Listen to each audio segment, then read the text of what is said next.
মানুষ নাকি তার স্বপ্নের সমান বড়, তাই হবে হয়তো। নয়তো রাওয়ালপিন্ডি এক্সপ্রেস খ্যাত শোয়েব আক্তারের মাঠে গতিতে পাকিস্তানি বোলারদের হার মানাবে বাংলাদেশের কোনো বোলার? সেই স্বপ্ন কি কেউ দেখেছিল কোনোদিন? সেই না দেখা স্বপ্নই বাস্তবে রূপ দিয়েছেন বাংলাদেশের তরুণ পেসার নাহিদ রানা। পাকিস্তান সিরিজে ১৫২ কিলোমিটার গতিতে বল করে বাংলাদেশের দ্রুততম পেসারে পরিণত হয়েছেন নাহিদ। বিশ্বকে জানান দিয়েছেন বাংলাদেশি পেসাররাও গতিতে কাবু করতে পারে যে কোনো প্রতিপক্ষকে।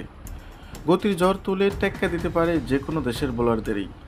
এমন কীর্তি গড়ে এখন ভারত সিরিজের জন্য প্রস্তুত হচ্ছেন নাহিদ রানা। তবে সেই প্রস্তুতি যে কারো মতো হতে চাওয়ার জন্য নয়, কেবলই নিজের নাম বিশ্ব দরবারে প্রতিষ্ঠিত করা। সামাজিক যোগাযোগ মাধ্যমে বিসিবির পোস্ট করা ভিডিওতে সেই কথা সোজাসাপটা জানিয়ে দিয়েছেন নাহিদ। সেই সঙ্গে জানিয়েছেন দলকে এখনও নিজের সেরাটা দেওয়া বাকি আছে তার।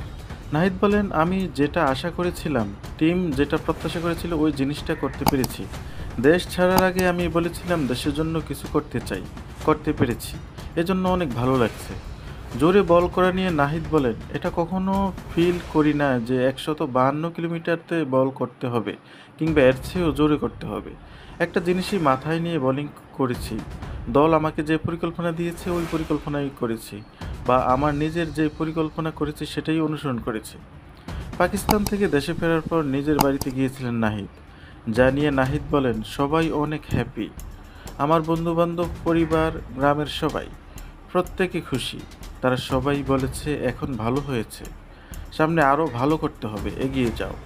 জোরে বোলিং করার ক্ষেত্রে কোনো ক্রিকেটারকে অনুসরণ করেন কিনা এমন প্রশ্নে নাহিদ বলেন, সত্যি কথা বলতে আমার সেভাবে কাউকে অনুসরণ করা হয় না।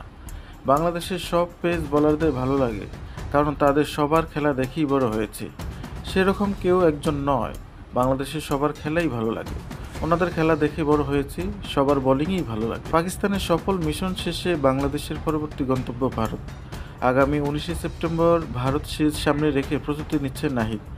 জানিয়ে তিনি বলেন, আজকে অনুশীলন করলাম, প্রস্তুতিও ভালো আছে। প্রস্তুতি যত ভালো হবে, ম্যাচের মধ্যে ভালো করার সম্ভাবনা তত ভালো হবে। ভারত তো অবশ্যই ভালো দল। দুই দলের মধ্যে যে ক্রিকেটটা ভালো খেলবে তারাই জিতবে। তখন দেখা যাবে ম্যাচের মধ্যেই। টার্গেট তো আছে, দলকে এখনও আমার সেরাটা দেওয়া বাকি রয়েছে, দিব সামনে।